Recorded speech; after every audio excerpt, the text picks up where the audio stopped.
안녕하세요. 2025학년도 3월 고1 첫 번째 전국연합 모의고사 통합사회 해설을 하도록 하겠습니다. 쌤은 지금 현재 대성학원에서 사회탐구를 가르치고 있고요. 목동의 탐엔탐구라고 하는 학원을 운영하고 있습니다. 겨울방학 특강으로 쌤을 만난 학생들도 있을 것이고, 저를 만나지 않았어도 이제 고등학교를 대비해서 통합사회를 미리 공부하는 학생들도 있을 거고요. 그래도 국영수 준비하다 보니까 사회를 좀 밀려서 아직 공부를 안 하시는 학생들도 있을 텐데, 아마 학생마다 이번 모의고사를 풀면서 느낀 생각은 되게 다를 것 같아요. 다양할 것 같아요. 그래도 한번 겨울방학 특강으로 좀 들었던 학생들은 이거 들었던 건데, 내가 공부했던 건데 라는 생각을 할 수도 있는 거고, 준비를 안 했다 그러면 정말 모르는 세계지리의 내용이 뭐 경제 내용이 들어가서 좀 당황했을 때도 있는데, 차근차근 준비를 좀 하셔야 될 것 같고요. 지금 여러분은 내신이자 수능 과목이 되잖아요. 지금 당장은 이제 중간고사, 기말고사 같은 학교 내신 공부를 열심히 하시고요. 내신 때는 두 단원, 세 단원 이렇게 조각조각 내서 공부를 하는데, 내후년부터는 이제 모의고사 형식으로 모든 단원을 이렇게 다 공부를 해야 되는 거잖아요. 그래서 조각조각 낸 공부만으로는 나중에 아마 안정적인 성적을 내기는 어려울 거예요. 그래서 이제 차근차근 계획을 좀 잘 세우셔서 공부를 하셔야 될 것 같고요. 지금은 일단은 너무 깊게 들어가면 어려우니까 키워드 중심으로 간단하게 20문항을 설명해 보도록 하겠습니다. 자, 1. 첫 번째 사상가가 나오고 있는데, 대지윤리라는 말이 나와 있죠. 아까도 말씀드렸다시피 일단은 그 키워드 위주로 좀 할게요. 설명을. 대지윤리는 이제 레오폴드라는 사람이 만든 건데, 공동체의 범위를 흙물, 식물, 동물을 포함한 대지까지 확장한다. 그래서 인간의 역할을 대지 공동체의 정복자가 아니라 평범한 구성원으로 변화시킨다라고 해서 이거를 우리가 이제 생태주의적 관점이라고 부릅니다. 인간이 환경을, 자연을 지배하는 게 아니라 인간, 흙, 물 다 똑같은 구성원으로서 동등한 가치를 가진다라는 거예요. 그래서 이성을 지니지 않는 개체, 뭐 흙이나 물이 그렇겠죠? 그들도 도덕적 고려의 대상이 아니다? 아니죠. 이건 이제 개발론자들의 모습이라 볼 수 있을 것이고, 독립적이다 이런 말도 쓰지 않습니다. 자연과 우리는 다 붙어 있는 거니까. 그래서 무생물은 인간의 욕구 충족을 위한 수단적 가치, 절대 그러면 안 되죠. 그 자체로서 가치를 가지고 있는 거지 인간을 위한 수단 이렇게 보면 안 돼요. 인간은 대지 공동체의 다른 구성원보다 우월하다. 그렇지 않습니다.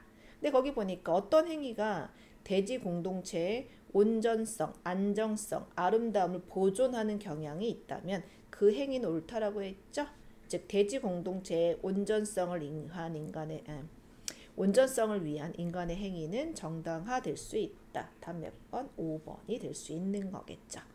뭐 개발을 중시 여기는 입장에서는 인간에게 도움이 되고, 자연과학을 통해 가지고 우리가 자연을 잘 알면 인간의 삶을 훨씬 더 윤택하게 해주기 때문에 유용하다, 뭐 이런 걸 얘기하는 게 있다라고 하면 그거를 비판한 게 생태주의예요. 그 자체로서 자연이 의미를 가지고 있다. 자, 2번의 말이 조금 어려울 수 있는데, 가의 주장을 나의 그림으로 나타낸다고 생각해 봅시다. 동물 실험은 인간에게 유용하기 때문에 허용되어야 한다. 그래서 인간에게 유용한 실험은 허용되어야 한다. 왜? 인간의 이익이 증진된다면 유용한 거죠. 동물 실험은 다른 실험보다 비용 대비 편익이 훨씬 크면 유용한 거죠. 그래서 1번하고 2번은 요 소전제에 들어가는데, 문제는 뭐냐면 유용하기 때문에 허용되어야 한다라고 하는 이 내용을 반박하라고 돼 있어요. 이해되셨죠? 그러니까 유용하다, 유용하지 않다? 유용하지 않다라는 거예요. 동물 실험의 결과를 인간에게 적용하는 것은 위험하다. 위험하면 유용한 거야, 유용하지 않은 거야?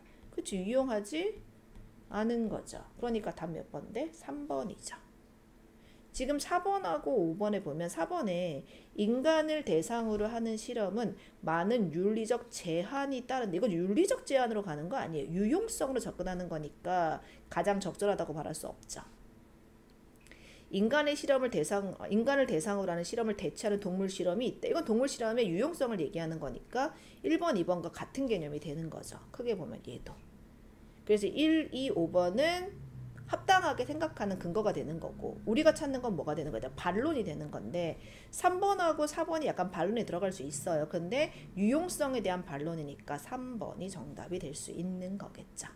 말이 좀 어렵긴 하죠. 3번에 서양 사상가 정말 많이 나오는 건데 보편적 도덕 법칙, 이거 일반적으로 누가 얘기한 거냐면 독일의 철학자 칸트라는 사람이 한 말이에요.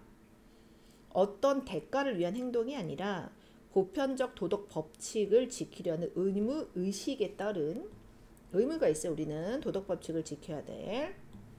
행동만이 도덕적 가치를 지닌다. 도덕 법칙은 인간이 스스로 수립하는 것이기에 도덕 법칙을 준수하는 인간은 자율적인 존재라고 할 수 있다. 그래서 우리는 어떻게 도덕이라고 하는 거를 누구나 지킬 발음이 어렵네요. 의무를 가지고 있다라고 보는 거예요. 그래서 1번에 보면 다수의 쾌락증진, 많은 사람에게 유용성을 가진다, 이런 거 아니에요. 유용성을 가지고 가는 게 아니라 우리가 다 뭐를 가지고 있다는 거예요. 보편적으로 도덕 법칙을 다 가지고 있다라는 거예요. 그래서 2번에 누구나 지켜야만 하는 도덕 법칙에 따라 행동해야 된다. 정답 2번이 되겠죠. 행동의 도덕성은 행동의 동기보다 결과에 근거해야 된다. 동기는 좋은데 결과가 나쁘면 그 행동은 나쁜가요? 결과만 좋으면 모든 게 다 정당화되나요? 그렇지 않죠. 동기가 굉장히 중요합니다. 결과보다는.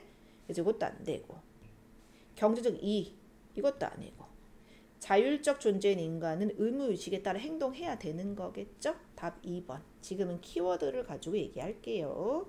4번도 가장 유명한 사람, 바로 누구? 롤스라는 사람을 얘기를 하는 거고요. 롤스는 자유주의를 대표하는 사상가가 되겠죠. 아마 공부하신 분은 자유주의 사상가로 노직과 롤스에서 배웠을 거예요. 그 중에 이제 롤스가 훨씬 더 중요한 사람인데, 롤스는 정의의 원칙, 우리 정의롭다 할 때 그 정의. 자, 우선 모든 사람은 양심의 자유나 종교의 자유 같은, 즉 자유주의에서는 말 그대로 뭐를 중시 여기냐면 자유를 중시 여기는데, 이 기본적 자유를 어떻게 해야 된다? 평등하게 누려야 한다. 이게 그 사람이 첫 번째로 얘기했던 바로 뭐냐? 평등한 제일 원칙입니다.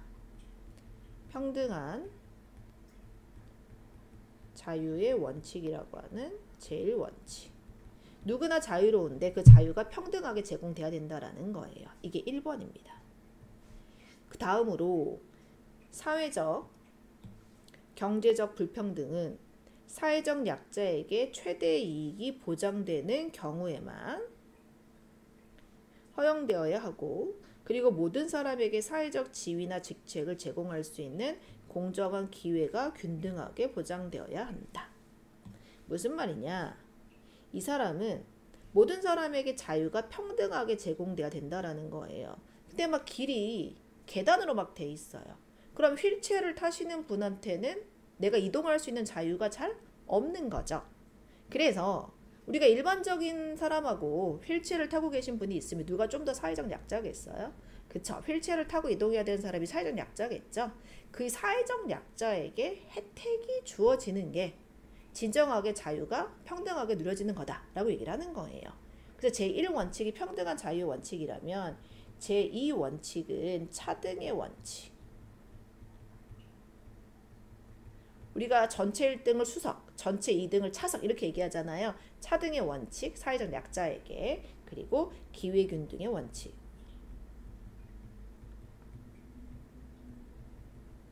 그래서 차등의 원칙과 기회균등의 원칙을 바탕으로 해서 어떤 결과가 나왔다면 그 결과는 당연히 차별할 수 있다는 거예요.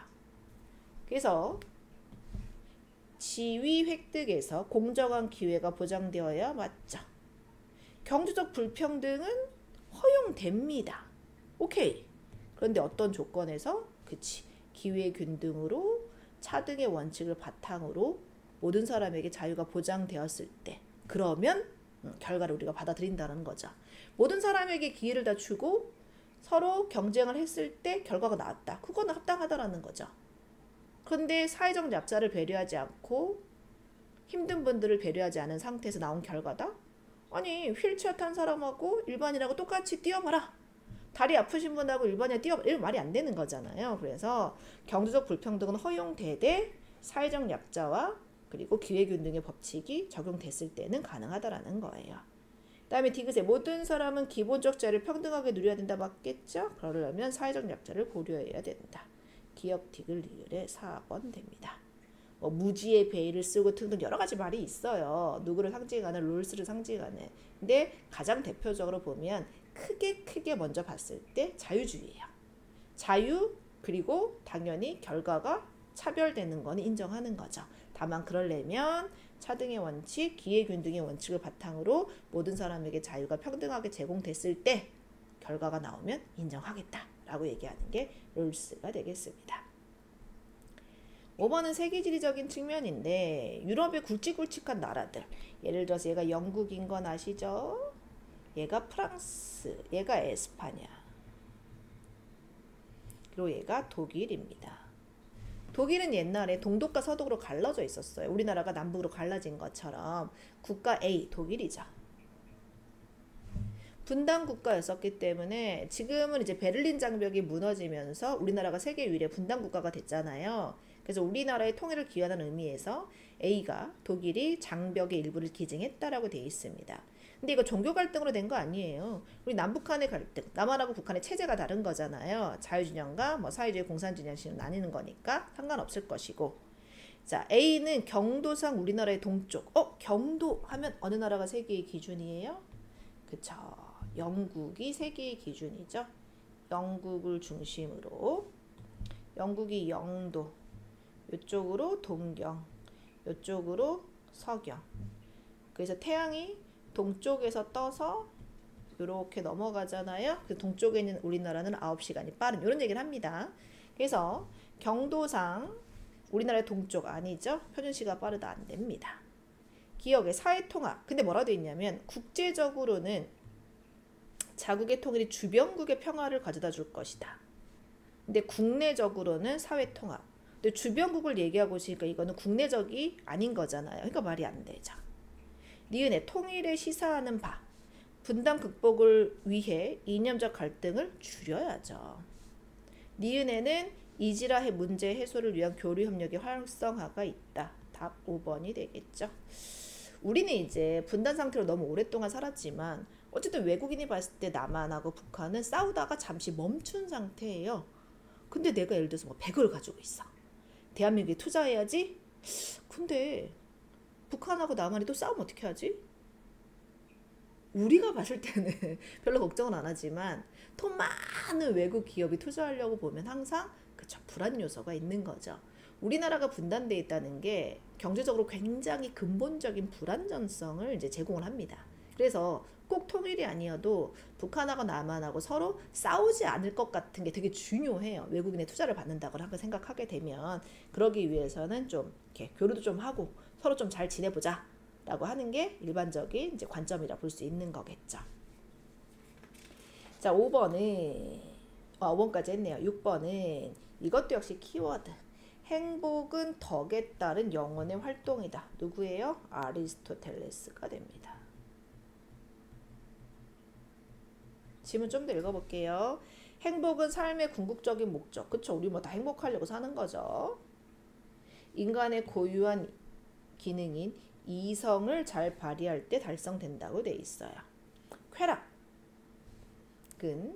행복한 삶의 시작이자 끝이다. 쾌락 하니까 되게 막 나쁘게 느껴질 것 같은데 막 이렇게 흥청망청 막 술 먹고 놀고 춤추고 이런 거 아니고요. 쾌락은 몸의 고통과 마음의 불안이 없는 상태. 이제 쾌락주의인데요. 쾌락주의 중에서도 이렇게 불안이 없는 상태를 강조한 걸 우리가 이제 뭐라고 하냐면 에피쿠로스 학파라고 불러요. 아리스토텔레스는 고대 그리스 로마의 사상가잖아요. 에피쿠로스가 있던 시대가 헬레니즘 시대라는 시대인데 헬레니즘 시대 때는 얘들 전쟁이 막 많았어요. 그럼 전쟁이 막 많으면 사람들이 어떨 때 마음이 편안해지겠어요. 그쵸? 좀 전쟁도 좀 잦아들고 언제 싸울지 모르고 막 이럴 땐 불안하잖아요. 그런 상태를 얘기한다라는 거예요. 그래서 고통을 제거하려면 고통을 주는 욕구가 무엇인지 이성으로 분별해야 된다. 여기도 이성이라는 단어가 나오고 있죠. 그래야 행복에 도달할 수 있다. 그럼 문제를 한번 접근해 보겠습니다. 갑 알틀레스는 행복은 목적을 달성하기 위한 수단, 아니 목적이라고 했잖아. 안 되지. 행복해지기 위해서는 뭐 덕 있는 행위를 습관해야 된다. 맞겠죠? 쾌락. 행복한 삶이라 어떠한 쾌락도 충족되지 않는 사람 말이 안 되잖아. 둘 다 뭐를 강조했어 얘들아? 이성. 그래서 니은하고 리을의 답 4번. 서양의 사상가들의 흐름도 우리가 이제 배우는 부분이 되겠죠. 7. 사상의 입장이라고 돼 있어. 키워드 갈게요. 역시 삶도 아직 모르는데 어떻게 죽음을 알 수 있겠는가? 어진 사람은 살기 위해 인을 해치지 않고, 인 얘기하면 도교가 아니라 유교죠. 유교, 공자, 맹자 얘기하는 거. 삶은 기의 모임이고 죽음은 기에 흩어집니다. 우리가 모든 글을 다 알 수 있지 않아요. 모르는 글이야. 쫄지 마시고 차근차근 읽어보세요. 삶과 죽음은 사계절의 운행과 같다. 자연의 변화에 순응하면 슬픔이나 즐거움이 끼어들 여지가 없다. 즉 슬픔이나 즐거움이 끼어들지 않으려면 자연에 맞춰 살면 된다는 거겠죠. 자연을 얘기한 도교입니다. 삶과 죽음은 하나이다. 모든 것은 상호우전적이고 서로 원리되고 결과가 있다. 연기, 서로 연결되어 있다는 뜻이에요. 해탈, 윤회, 뭐가 되는 거야 얘들아? 불교죠. 불교에서 윤회를 믿잖아요. 근데 불교에서 기본 관점은 인간이 사는 것 자체가 좀 괴롭다고 봅니다. 그걸 이제 뭐 일체계고라고 해서 생로병사, 그렇잖아요. 태어나고 늙고 병들고 아프고 괴롭고 이런 게 다 이제 힘든 건데, 그럼 그걸 벗어나야 되겠죠. 즉 윤회의 고리를 끊어야 돼요. 다음 생에 태어나지 않고 해탈의 경지에 가는 게 좋다고 생각을 합니다. 아주 복잡한 사상은 지금 이제 얘기하지 않겠고, 그럼 가유교니까 삶도 모르는데 어떻게 죽음을 알 수 있겠는가? 죽음보다 현실의 도덕적 실천에 관심을 가져야 한다. 맞죠? 야, 사는 것도 어떻게 모르는데 죽는 것까지 걱정하냐? 죽는 건 어차피 모르겠어. 사는 거라도 좀 잘 살아보자. 이렇게 얘기를 한다는 거예요. 그 현실적인 걸 얘기하는 게 유교고요. 삶과 죽음의 순환 과정에서 벗어나기 위해, 아니 삶과 죽음은 사계절의 운행과 같다며. 사계절의 운행과 같다는 얘기 무슨 뜻이야 얘들아? 봄이 지나면 여름이 오고 여름이 지나면 가을이 오는 것처럼 자연스러운 거예요. 그걸 왜 벗어나? 자연스러운 건 좋은 건데. 아닌 거죠?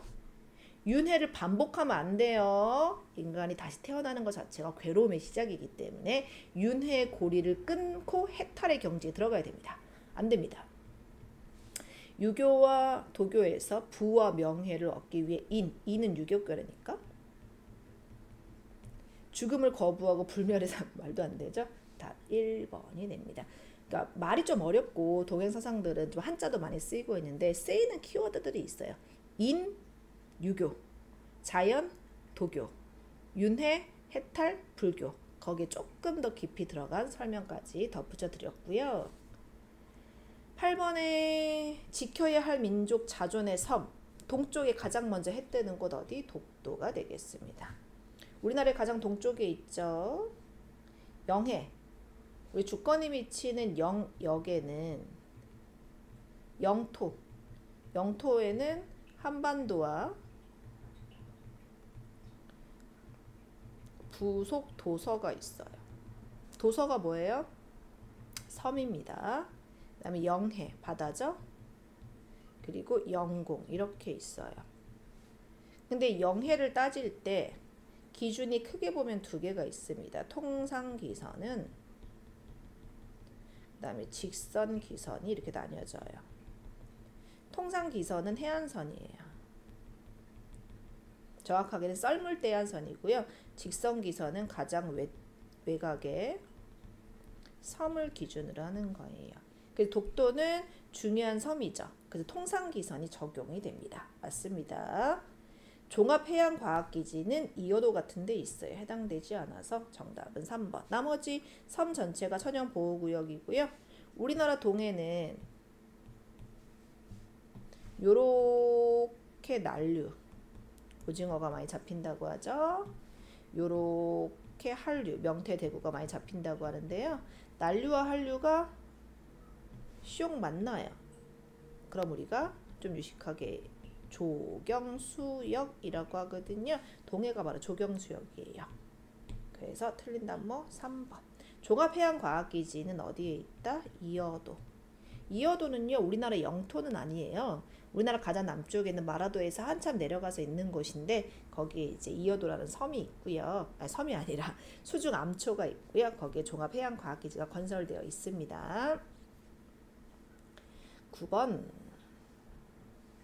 자연재해. 바람을 다 따로따로 썼네. 열대 지역에서 발생해서 중위도 지역으로 이동하는 저기압, 바로 열대 저기압이 우리가 보통 얘기하는 태풍이에요. 태풍은 풍수해를 가리키겠죠? 오게 하죠. 가로 열쇠가 없어요. 3번. 짧은 기간 동안 많은 양의 눈이 내린다. 그쵸? 폭설 이렇게 되겠네요. 4번. 집중호우 등으로 하천이 범람하여 가옥이나 농경지가 물에 잠긴다. 홍수겠네요. 그러면 홍수 이렇게 되겠죠. 그러면 들어갈 수 있는 거. 매우 심한 더위, 폭염, 장기간 비가 내리지 않아 땅이 메마른다. 가뭄. 가뭄. 되네요. 정답이 2번이네요. 지구 내부 에너지에 땅이 흔들리는 거 지진. 평년보다 기온이 매우 낮아 추위가 심한 현상 한파. 해저에서 지진이 발생하면 우리가 보통 쓰나미라고도 하죠. 해일 이렇게 생기는 거니까 2번. GIS 점수 내라는 거예요. 자, A는 지금 폴란드 쪽을 찍었는데 뭐 나라 몰라도 돼요. 코딩 기술 수준이 매우 우수하니까 3점. 35. 개발자 시간당 평균 기업은 2점. 매우 원활하니까 3점. 토탈 8점이죠. 계산해보면 바로 1번 나옵니다. 다 안 할게요. 자, 드디어 페루. 남반구에는 남미로 갔네요. 라틴 아메리카. 페루 쿠스코 시내 구경을 시작했다. 앞에 지도로 살짝 제가 보면요. 여기가 라틴 아메리카인데 라틴 아메리카의 서쪽에 가면 너무 두껍군요. 요렇게 무슨 산맥이 있어요? 네, 안데스라는 산맥 다 안데스 산맥이라는 산맥 들어봤겠죠? 그래서 안데스 산맥이 있습니다. 그럼 이 안데스 산맥이 있는 지역은 적도가 쭉 관통하는데 높은 산이니까 우리가 평지에서는 항상 30도면 얘는 항상 10도 정도 돼요. 항상 봄과 같은 상춘기후라고 불러주기 때문에 거기에 사람들이 많이 사는 거죠. 그럼 연중 봄과 같은 온화한 기후가 나타난다. 고상기후죠. 적도 부근에 고지대니까 해당되지 않을 것이고, 근데 이 지역 가게 되면 아침은 좀 춥고 낮에는 좀 해가 쨍할 때는 더워요. 그래서 뭐가 크다? 일교차가 큽니다. 그리고 판초를 입은 원주민이 알파카, 라마를 가지고 가축으로 쓰고 있고요. 근데 이 라틴 아메리카는 대부분 다 페루를 중심으로 해서 칠레 다 에스파니어를 쓰는 이유가 스페인의 식민지배를 받았기 때문에 그래요. 물론 브라질은 포르투갈어를 씁니다. 그래서 이 사람들이 현재 이제 카톨릭을 믿는데 카톨릭이라고 하는 건 주로 에스파니어를 통해 들어온 유럽 문화겠죠. 근데 거기에 원주민 문화 융합이 돼서 그리스도교 성서의 내용을 그린 것이지만 식탁의 한가운데 페루 원주민의 전통 음식이 들어가 있다는 것은 대표적으로 문화 융합이 됐다 볼 수 있는 거죠. 틀린 거 1번이네요. 2번이 아니라 옳지 않은 거 고르라고 했으니까. 자, 그 다음에 12번에 이것도 키워드로 바로 설명 들어갈 수 있죠. 여기 보니까 화산 있는 지역은 지하에 용암이 있으니까 엄청 뜨겁겠죠. 그럼 뜨거워진 온천이 한 번씩 쫙쫙 뿜어져 나오는 간헐천이라고 하는 것도 있을 것이고, 블루라군 지열발전 화산이 있으니까. 근데 6월에 백야라고 하는 건 극지방이 해가 안 지는 현상이잖아요. 그래서 A의 아이슬란드의 특징이 됩니다. B는 투르키예고요. C는 미얀마예요. D는 남아공이 될 것이고 E는 뉴질랜드가 됩니다. 각 나라의 관광자원 있겠죠?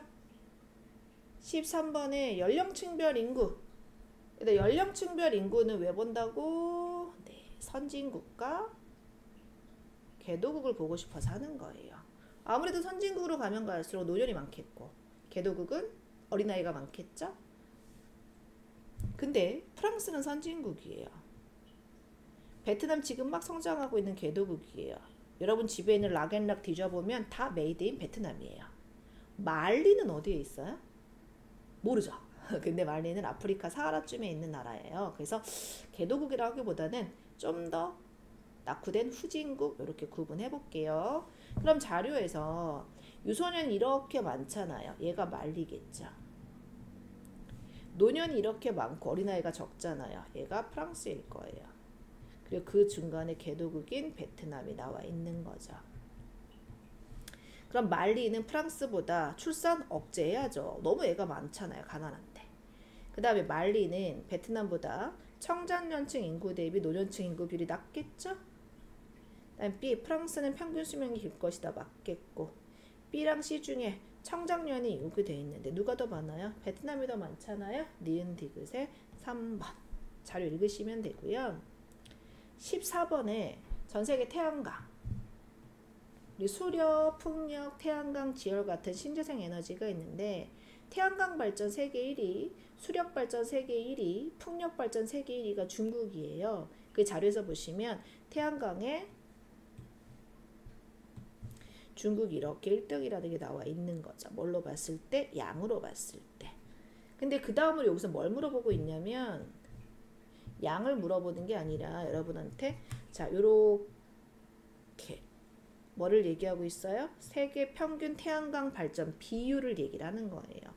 그럼 원의 중심점을 이렇게 쪽 찍어보면 미국은 거의 평균이에요. 중국은 평균 이상인데 대한민국은 그쵸 발전량도 적지만 평균 이하인 거죠. 발전 비율을 가지고 봤을 때. 그러면 영국의 평균 일사량. 우리 일사량 안 했네요. 일사량은 어디에 있어요? 여기 있죠. 세로선입니다. 요게 평균값이니까 여기보다 높으면 평균보다 일사량이 많다는 뜻인 거예요. 그러면 영국의 평균 일사량. 영국 어디 있어요? 여기 있죠. 평균보다 적고 독일보다 적은 거니까 안 되겠네요. 중국의 평균 일사량은 세계 평균 이상이다. 맞죠? 답 바로 이 평균 일사량. 죄송해요. 평균 발전 비율이죠. 태양광. 죄송. 이렇게 자료 잘 읽어야 돼요. 영국은 중국은 정신 차릴게요. 중국은 여기 있잖아요. 평균 일사량이 평균보다 아래쪽에 있다는 거죠? 아니네요. 태양광 발전량이 가장 많은 나라 중국이니까 아닐 것이고 대한민국의 태양광 발전 비율 여기 나오잖아요. 세계 평균 미만이다. 답 4번. 근데 평균 일자량이 제일 많은 나라는 어디예요? 아랍에미리트가 되는 거잖아. 근데 태양광 발전량 중국이 제일 많으니까 완전 이꼴 관계는 아니고 그 나라의 의지와 관련돼 있다 볼 수 있는 거겠죠. 중국은 현재 에너지를 제일 많이 쓰는 나라예요. 그러니까 석유도 제일 많이 수입하고 석탄도 많이 수입하는데 이렇게 많이 수입하는 상황에서 자체적으로 에너지 만드는 게 제일 좋겠죠. 신재생이 사실 굉장히 적극적인 나라가 중국이 됩니다. 15번에 A는 미국 왜 떨어져 있어요? 네, 알래스카는 미국령이에요. B는 영국, UK가 되겠죠. 그럼 여기서는 행정부 수반 이렇게 나와 있으니까 대통령제냐 의원내각제냐. 미국은 지금 현재 트럼프 대통령이잖아요. 대통령제. 영국은 의원내각제를 하고 있죠. 대통령제랑 의원내각제의 근본적인 차이를 잠깐 보자면 대통령제에서는 사실 우리가 이제 민주주의 사회잖아요. 민주주의의 반대말은 가끔 민주주의 반대말이 뭐냐고 물어보면 뭐 공산주의 이렇게 하신 분인데 그게 아니라 민주주의의 반대말은 독재예요. 국민이 주인이 아니라 한 놈이 주인으로 가려고 하는 게 독재잖아요. 독재가 민주주의의 반대말이에요. 그래서 모든 사람이 다 정치에 참여하는 민주주의인 직접 민주주의를 하면 좋겠지만 우리나라 인구 5천만이 언제 다 하겠어요. 그러니까 보통은 대표를 뽑죠. 그래서 우리나라 같은 경우나 미국은 다 어떻게 하냐면 국민이 우리의 대표로 누구를 뽑아요? 대통령도 뽑아요. 자, 우리나라 기준으로 하면 대통령 몇 년에 한 번? 그쵸, 5년에 한 번을 뽑고요. 그 다음에 우리나라의 대표로, 우리의 대표로 국회의원을 4년에 한 번 뽑고 현재 우리나라 국회의원은 300명입니다. 그래서 이 사람들이 국민의 대표로 뽑힌 거예요. 그래서 우리가 이거를 대통령제라고 하고요. 대통령을 중심으로 해서 정부, 바로 행정부가, 그 다음에 국회에는 입법부, 그리고 여기에 사법부, 법원까지 해서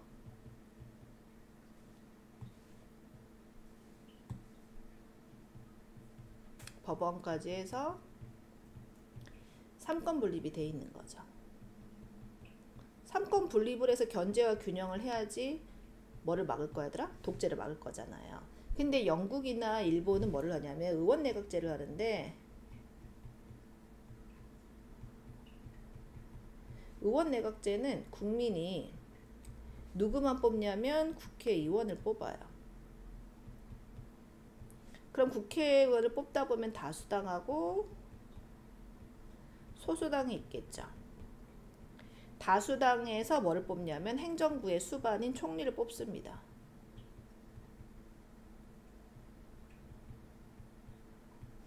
당연히 사법부는 독립이 되어 있는 거죠.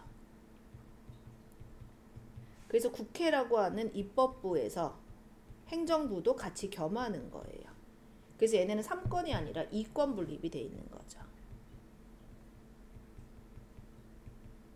그래서 의원내각제를 하는 영국이나 일본에서는 국회의원을 뽑는 게 국민들이 하는 게 다고, 우리는 행정부의 수반으로 대통령과 그 다음 입법부의 300명의 국회의원을 동시에 뽑는 거예요. 그래서 그걸 물어보는 겁니다. 자, 그럼 A가 미국이니까 미국은 행정부 수반, 국가 원수의 지위를 가진다. 맞죠? 원수가 이 원수가 아니라 우두머리를 얘기를 하는 거죠. B, 영국에서는 의회는 내각에 대해서 불신임권을 가질 수 있죠. 왜? 의회에서 내각을 선출한 거잖아요. 대통령제에서는 그걸 할 수가 없어요. 왜냐면 의회를 구성하는 건 국회의원이고 내각을 구성하는 거는 정부인데, 그러면 의회 따로 정부 따로 뽑은 거잖아요. 둘 다 국민의 대표예요. 근데 어떻게 서로 불신임을 합니까? 그렇게 나진 않아요. 그 다음 명예혁명은 영국 거, 독립혁명은 미국이 영국으로 독립한 거잖아요. 뒤바뀌어야 될 것이고, 둘 다 뭐 크리스트교를 믿는다든가 영어를 쓴다는 건 맞지만 앵글로 아메리카는 미국, 캐나다를 얘기를 하는 거잖아요. 답 1번. 그러니까 정치 형태를 잘 모르시는 분들이 있을 텐데 이참에 좀 잘 정리해 주시면 될 것 같아요. 16번의 경제적인 상식인데, 아직 저 경제 안 배웠는데요. 그럴 수 있죠. 그래, 내봅시다. 자, 원달러 환율이 상승. 요새 그래요. 쌤이 최근에 해외에 잠깐 여행을 갔다 왔는데 환율이 올라서 달러를 바꾸는데 돈을 엄청 많이 줘야 되더라고요. 해외여행 가기 너무 걱정됩니다. 한 달 후에 미국 여행을 가려고 해요. 그럼 앞으로 계속 환율이 올라갈 걸 생각하면 빨리빨리 바꿔야 되겠죠? 원화를 달러로 서둘러 환전하세요. 미국에 유학적인 자녀가 있다. 그럼 교육비를 보내야 된다. 교육비 부담이 커지겠네요. 옛날에 1000달러면 이게 환율이 1200원이다. 그럼 얼마가 되냐면 120만 원이에요. 근데 지금 아직 안 됐지만 1500원이다. 나가면 얼마 되는 거예요? 150만 원이 되는 거예요. 그러니까 부담이 커지겠죠. 근데 미국 주식을 많이 보유하고 있어. 그럼 보유 주식의 달러와 표시 가격이 변함없다면 원화로 환산한 보유 주식의 가치는 올라가는 거죠. 내가 1000달러짜리 미국 주식을 가지고 있다면 나에게 120만 원이 들어왔던 게 150만 원으로 바뀌는 거잖아요. 그런 사람들은 좋을 수도 있겠죠. 일반적으로 환율이 올라가면 별로 좋지는 않지만. 기억 니은의 3번. 17번이 좀 이렇게까지 하나 싶은데, 정치와 법에 이제 우리나라에서 정치 형태, 아까 뭐가 나왔냐면 대통령제랑 의원내각제가 나왔다면 이번에는 이제 재판이 나왔어요. 여기 딱 보니까 민사재판, 형사재판이 있는데, 민사재판은 사람 사이에 일어나는 일이에요. 사람들 사이에. 제가 내 돈 떼먹고 날랐어. 그럼 내가 이제 고소를 하는 거죠. 상대방을. 이렇게 되는 게 이제 민사예요. 근데 형사재판은 죄를 지은 사람을 경찰이 잡고 검사가 어떻게 하는 거예요? 재판에 넘기는 거가 됩니다. 그래서 여기에 원고, 피고, 피고는 고소를 받은 사람이니까 쉽게 말하면 고소 당한 사람. 얘는 고소한 사람이 되는 거죠. 그래서 B가 민사예요. A는 형사입니다. 검사와 피고인만 있는 거. 그래서 여기에 형벌의 정도, 범죄의 유무, 요게 바로 형사재판일 거 아니야, 얘들아. 그러니까 기억하고 니은이 해당이 되는 거죠. 그래서 니은은 형벌의 정도에 따라 판결한다. 근데 문제는 뭐냐면 형사인 건 맞는데 판결은 누가 하는 거예요? 판사가 하시는 거잖아요. 그러니까 기억이 돼야 되겠죠. 기억과 달리 디귿 누구예요? 민사재판 판사제요. 범죄의 유무는 형사잖아요. 이것도 역시 안 되는 거죠. B 민사에서 리을 소장을 즉 고소장을 제출한 사람이야? 받은 사람이야? 받은 사람이죠. B는 개인 간의 분쟁을 하는 거다. 답 4번. 살짝 좀 디테일한 감이 없지 않습니다. 민사와 형사까지 가르치는 학교가 있는지 없는지 잘 모르겠는데 할 수도 있으니까 알아두시면 좋을 것 같아요. 그래서 오답노트가 우리가 필요한 거죠. 18번은요. 수요와 공급의 법칙을 따른다. 수요와 공급 이건 또 뭐야? 라고 생각하시면 안 되고요. 여러분 지금 안 했어도 중학교 때 하긴 했었어요. 중학교 때 했던 걸 좀 보면 요렇게 가로 세로 요렇게 가로 우리가 해서 요렇게 표현을 합니다. 요게 공급, 요게 가격, 요게 수요. 물건을 사고자 하는 거 수요, 팔고자 하는 거 공급, 여기가 가격, 여기가 수량이 되겠죠. 근데 문제에서 뭐라고 했냐면 XJ의 공급에만 영향을 준대요. 공급, 요거에만 영향을 주는데 공급 곡선이 오른쪽으로 이동했다고 합니다. 그럼 오른쪽으로 가서 이렇게 된 거죠. 공급의 증가네요. 그래서 여기에서 요 말이 공급의 증가예요. 아까 그림을 그렸죠? 근데 XJ 생산에 핵심 원료 가격이 올라갔어요. 그러면 공급이 늘어요? 줄어요? 공급이 줄겠죠. 그 다음에 XJ의 보완제. 보완제는 같이 쓰는 거죠. 빵에다가 잼을 발라 먹는다. 그럼 보완제인 거예요. 그러면 빵 가격이 오르면 잼 수요도 줄겠죠. 잼 공급도 줄겠죠. 이거는 잼 수요가 줄겠죠. XJ의 수요를 감소시킵니다. XJ 생산하는 땡땡 기업의 XJ 생산이 중단됐어요. 그럼 공급이 감소한 거죠. XJ 생산 기술 혁신으로 보통 기술 혁신이 좋은 거죠. 좀 더 싸게 좀 더 좋은 물건을 만들 수 있게 된 거예요. XJ 생산 능력이 대폭으로 향상됐다. 그럼 공급이 증가하겠죠. 근데 XJ에서 건강한 수면에 지장을 초래하는 성분이 다량으로 검출됐어. 그럼 뭐가 되겠어요, 얘들아? 수요가 주는 거겠죠. 일단은 공급적인 측면으로 가야 되고 문제는 공급이 줄면 안 돼요. 다 늘어야 됩니다. 그래서 답 4번 되는 거죠. 19번 아까 얼핏 설명드렸던 부분인데요. 대표를 뽑아요. 간접이죠. 얘는 직접입니다. 고대 그리스 아테네에서는 직접을 했죠. 맞습니다. 물론 성인 남성만 해당하는 거긴 했지만 간은 나와 달리 국민 자치, 국민이 스스로 통치하려면 직접이 최고죠. 간은 나에 비해 법률 및 정책 결정에 필요한 시간과 비용이 적게 든다. 그쵸? 5천만이 다 할 수는 없잖아요. 그러니까 대통령, 그다음 국회의원을 뽑는 거죠. 근데 직접은 무관심하면 이루어질 수 없는 거잖아요. 기억 디귿의 2번. 정부가 해야 되는 대표적인 일 두 가지가 물가 안정과 고용 안정 대책을 해야 되는 거예요. 근데 봤더니 경기적 실업이 심각해요. 그러면 경제가 지금 좋은 거야, 안 좋은 거야? 안 좋은 거죠. 불황인 거예요. 상대적 물가가 상승이 심각한 이유는 뭐냐면 시중에 돈이 많아서 그래요. 시중에 돈이 많을 경우에는 돈의 가치가 떨어지고 물건의 가격이 올라가게 됩니다. 이때는 경기가 과열된 거예요. 보통 이제 호황이 심하면 이렇게 되겠죠. 그럼 경기적 실업이 심각해요. 그럼 정부가 어떻게 해야 돼요? 일을 해야 되죠. 옛날에 뉴딜 정책이란 정책이 있었어요. 경제대 공황이 생기니까 미국에서 막 댐 건설하면 사람들한테 막 일자리를 막 제공해 준 거예요. 정부의 공공사업을 어떻게 해야 되겠어요, 얘들아? 확대해야 되겠죠. 근데 물가 상승이 심해요. 그럼 물건의 가격을 낮추기 위해서는, 즉 인플레이션을 줄이기 위해서는 시중에 있는 돈을 좀 끌어당겨야 돼요. 그럼 여러분, 은행의 이자가 높으면 저금을 좀 더 하지 않을까요?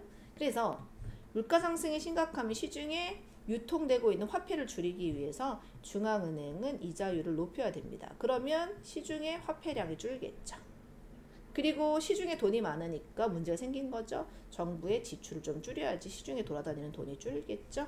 그래서 경제상황카드에서 가는 하나만 돼요. B. 그래서 두 개 들어가 있으니까 무조건 나가 돼야 되고, 나는 A, C. 답은 5번 됩니다. 이것도 경제 전체에 대한 이해가 있어야 되기 때문에 그렇게 쉽지만은 않았다 볼 수 있어요.